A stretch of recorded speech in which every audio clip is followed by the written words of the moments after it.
out. This is our world premiere, so it's pretty exciting. Why did you decide to premiere it in Los Angeles instead of New York?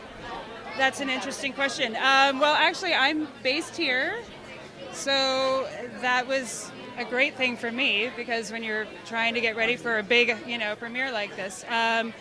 But no, we submitted to this festival because we heard good things about it, and we thought for an independent film festival, where better to premiere, but in Los Angeles at the Chinese theaters. So The Chinese theater had home for so many horror films. How does your film set apart from the others? oh wow, if I were completely honest with you, I can't answer that question to the extent that I am not a huge horror fanatic. In fact, my daughter's like, Mom, how can you not like horror when you're making a horror movie?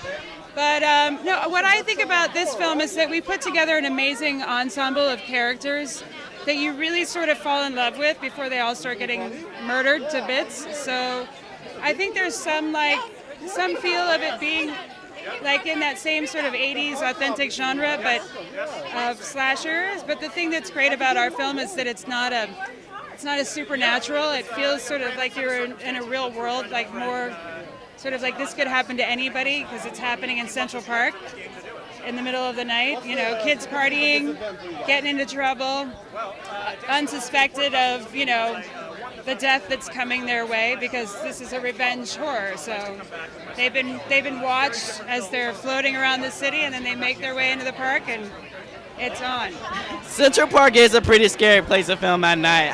What were some of the challenges that you faced filming at that location? Well, actually Central Park itself was a fantastic place to be, but because of their security reasons, and because we were an independent film with not the budget to pay for big security, we had to scout locations in the city parks to sort of match the authenticity of Central Park where we were telling the story. Because we tell the story in the North Woods of Central Park, which is like above 79th Street up to 110th.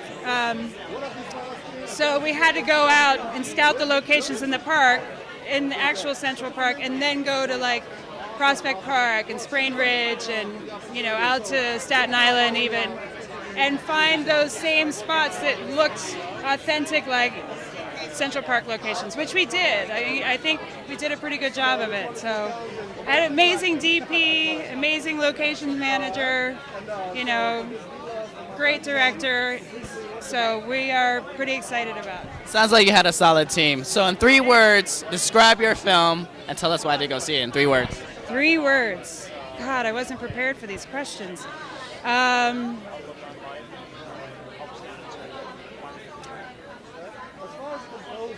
It's quite the ride. 4 words. How about that? Quite the ride. I guess we'll see Central Park Saturday night, midnight, 11:45 at Dancing with the Film Festival at the Tiny Theater. Yes. Thank you so much. Can we follow you on for social media, Facebook, Instagram? We are on Facebook, Central Park the Movie. Instagram, also Central Park the Movie, and on Twitter at CP the Movie. Ms. Liz Chamberlain, thank you so much for stopping by. Have a great night. Now, tell us a little bit about the film. I got my own preconceived notion with the title in itself. Tell us a little bit about it. So All I Want is a micro-budget ensemble feature film and explores the anxiety of modern life, modern love, among a group of friends here in LA. Modern life, modern love. I think social media killed that and Instagram. Exactly. And sometimes you need the human connection in order to survive. Now, tell us a little bit how the dynamic of social media and modern love kind of influences your film. It's interesting. So much about our film is about community and the importance of family and friends in terms of getting over hurdles in life.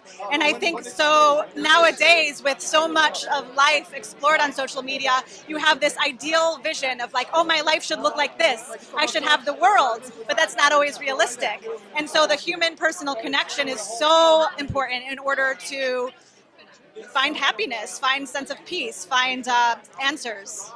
So tell us a little. The target audience for this will be millennials, I'm guessing. Yeah, up to like, what would you say, West? Come here. In terms of the target audience for our film, millennials up Well, until if like you've ever had 30s. problems with love and life in a modern city, then it's a Then it's movie for for you. you, really.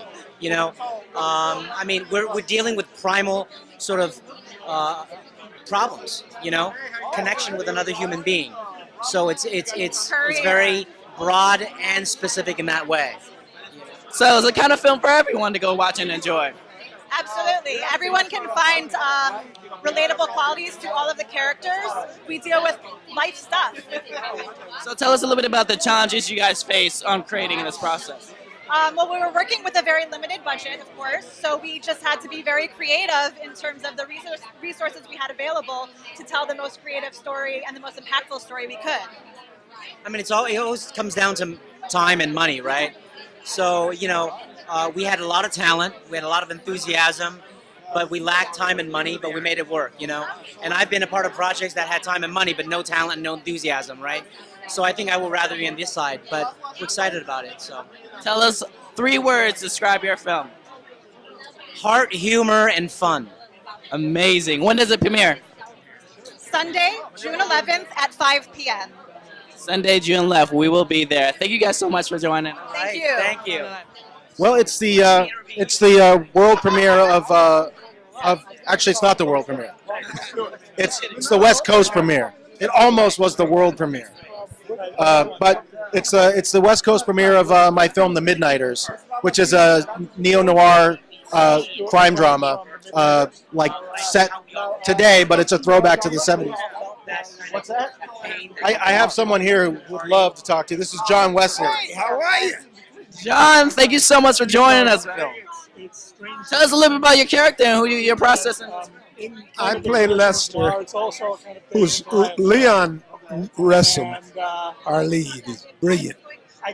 I'm his friend when he gets out. He doesn't know his way.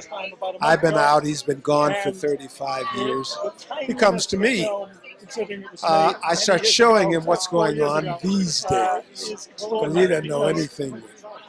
I mean, we don't use cell phones in the movie, but the time has moved on without him. So I'm sort of his guide and close friend. We did 12 years together. And so I'm his guide and sage, really.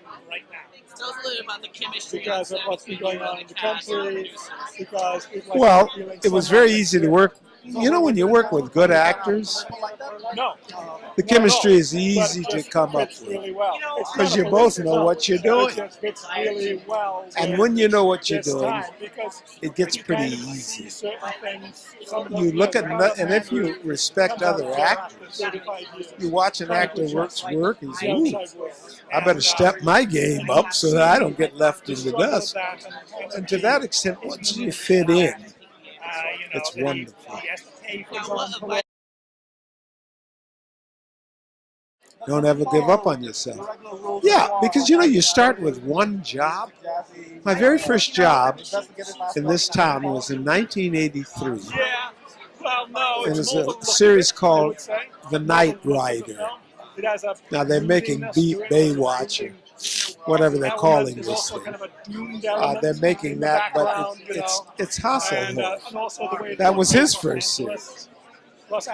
I made a lot of money because I came from the theater where you made no money. And I came here and they started paying me $1,500 or something like that.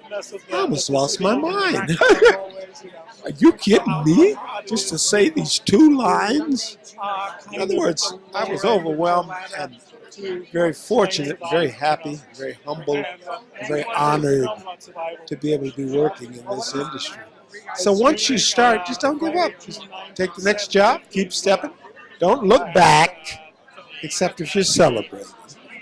But otherwise, just keep looking ahead, and the jobs stack up.